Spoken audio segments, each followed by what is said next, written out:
Through a tiny needle hole in the Roman IV bag, heart-slowing fluid begins flowing into the veins. Soon, the patient's heart stops, and as the EKG monitor goes flat, the nurse heads to the next hospital.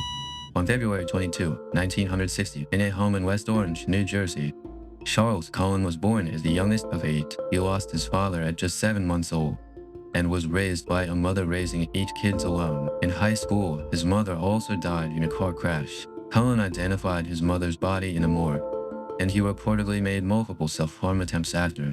As an adult, Cullen joined the Navy and began ship duty. But shortly after, a forced discharge was decided.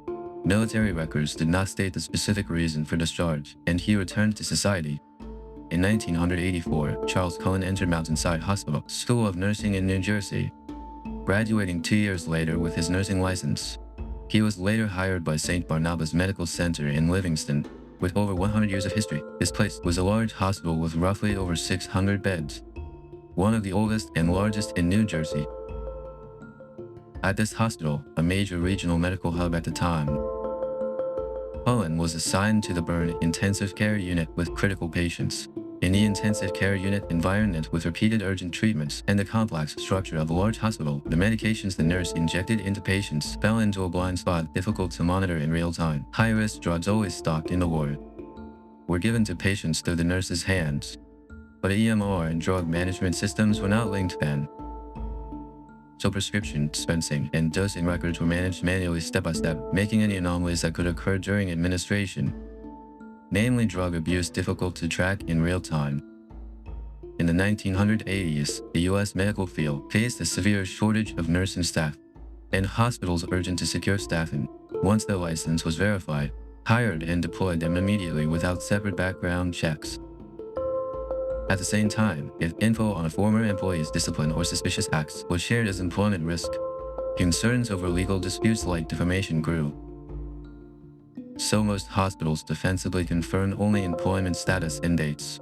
This practice, known as the silent reference, consequently allowed problematic staff to move freely between medical institutions, creating a structural vulnerability and at the same time an environment where hospitals could not fully identify dangerous individuals during hiring. As a result, a vicious cycle of firing problematic staff in an unverified movement between hospitals repeated. On June 11, 1988, at St. Barnabas Medical Center in New Jersey, patient John Y. passed away. During the subsequent investigation, a lethal dose of insulin was found to be injected via a Roman IV bag, which was classified as the first death linked to Charles Cullen. However, the death was treated as an individual medical case then. And though insulin overdose causes severe hypoglycemia and can quickly lead to loss of consciousness and cardiac arrest, it was hard to distinguish from acute worsening of illness. Due to these traits, it was not recognized as a crime, allowing Cullen to continue working in the ward afterward. In the late 1980s, U.S. hospitals introduced the Pyxis automated dispensing system for high-risk drug control, where the drawer opened only when a nurse entered patient info and drugs, and all withdrawals were logged electronically. However, there was a fatal loophole in this process. If a cancellation was executed right after withdrawal, the cancellation was recorded on the system, but as the unlock signal delayed, the drawer opened for a brief moment. And even if medications were actually taken during this process, they were not reflected in the withdrawal logs. This abnormal drug withdrawal pattern using the time gap was repeatedly found in the Pennsylvania hospital logs, leading to cases where high-risk drugs like digoxin and epinephrine were administered. Digoxin, known as a silent heart regulator, is a powerful cardiotonic prescribed for heart failure or arrhythmia, a drug that regulates heart muscle contractions. At proper doses, it helps the weakened heartbeat pump normally. But even a slight overdose destabilizes heart rhythm and disrupts beats, and exceeding a certain level can lead to cardiac arrest. The process was so quiet and natural, it was easily mistaken in the word for worsening illness or old age, making the artificial injection hard to detect before an autopsy. Because of this, Charles Cullen's crimes did not surface immediately. Epinephrine, also known as adrenaline, is a powerful stimulant mainly injected to revive cardiac arrest patients, serving to rapidly elevate blood pressure and heart rate. Conversely, if administered in high concentrations to a normal patient, an immediate physical reaction occurs with excessive strain on the cardiovascular system, which can lead to fatal results. This creates a reaction similar to an emergency, having the characteristic to cause chaos within the ward. From a certain point inside St. Barnabas Medical Center, suspicious circumstances began to be detected. Tiny holes, seemingly pierced by needles, were found in Roman IV bags, and the times of patients' deaths and Charles Cullen's shift repeatedly overlapped in reported cases. However, the hospital chose resignation advice instead of an investigation or police request, and as Cullen moved to other hospitals, this pattern continued for about 16 years. While working at Phillipsburg Warren Hospital from 1993 to 1997, cases of Dickinson administration to specific patients were repeatedly reported. During the hospital HR investigation, Cullen's ID access records were confirmed to match the times of patient deaths. But citing the lack of decisive evidence, the internal probe closed and he was fired. During his subsequent process of changing to other hospitals, as the silent reference continued to occur, his changing jobs repeated in a similar pattern. There were several instances when I found out through the evidence that he had actually murdered people right in front of me. And I didn't see it. My mind didn't go there. I noticed that he did things that I questioned, but because he was so brilliant and he was one of the best nurses I ever worked with, I didn't question him in the way that I might have questioned another nurse. I trusted him, and we had that bond, that very trusting bond. So I didn't leap from, gee, I wouldn't have done it that way, to, oh my God, I think he's murdering someone. You don't make that paradigm shift unless somebody tells you that there's a murderer right there. You can't make that leap. It just doesn't make any sense. From 1998 to 2002, at Pennsylvania Liberty Nursing and Rehabilitation Center and St. Luke's Hospital, similar situations continued. During an internal probe at St. Luke's Hospital, in Cullen's locker, high-risk drugs prohibited from being taken out were found. But fearing legal liability and reputational damage, the hospital handled it internally and fired him. And afterward he was at Somerset, New Jersey's Somerset Medical Center, hired again as a nurse.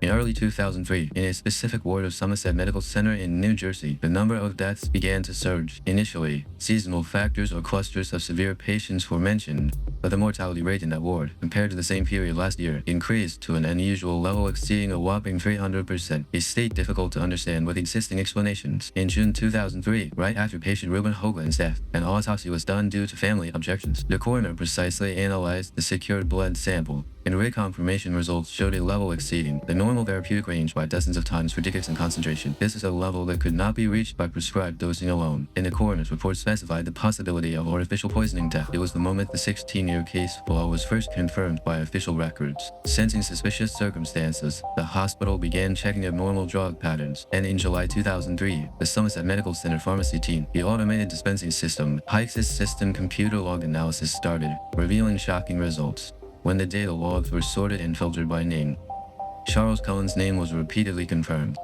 In his logs, high-risk drugs not prescribed to his patients, such as Dickinson, insulin, and epinephrine, were searched for multiple times, and abnormal records of canceling after attempting withdrawal were confirmed. These records were mainly concentrated during the night shifts, and cases of worsening conditions of ward patients at the same time, where a pattern that followed in succession. Accordingly, the pharmacy team officially delivered the analysis results to the hospital management. In October 2003, the analysis results were delivered to an outside New Jersey investigation agency, and the investigation team entered the waste storage of Somerset Medical Center, while Roman IV bags scheduled for disposal were piled up, as investigators placed each one of them under the light.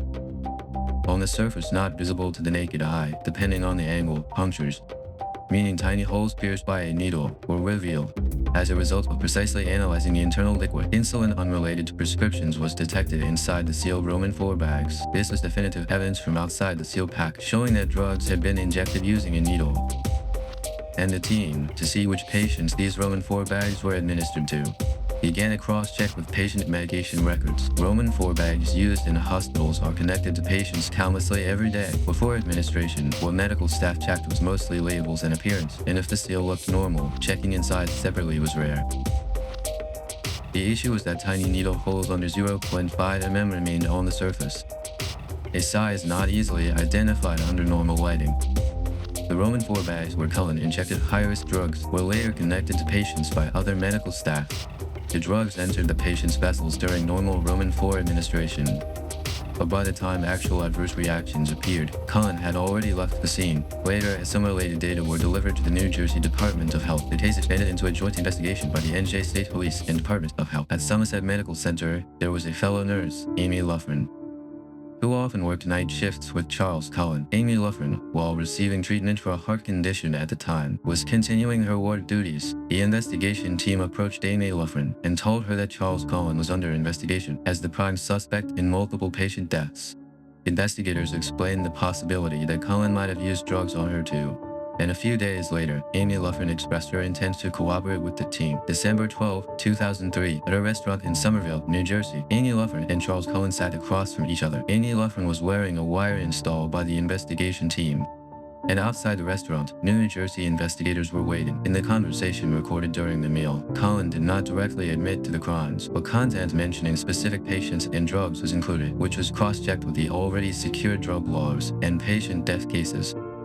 As Amy Loughren stood up after giving the prearranged signal, the waiting investigators entered the restaurant and arrested Charles Cullen. December 14, 2003, in an interrogation room at Somerville Police Station, New Jersey, the interview between Charles Cullen and investigators began, but for 7 hours. Cullen remained completely silent without answering questions. As the standoff continued, Amy Loughren stepped into the interrogation room, and when asked for the reason, Cullen opened his mouth for the first time. According to records, Cullen stated to the effect that I wanted to end the patient's suffering. With that statement as a starting point, the investigation team, the unsolved death cases that occurred during that time, began to analyze as serial cases by the same person, along with the secured physical evidence. The investigation direction also shifted rapidly.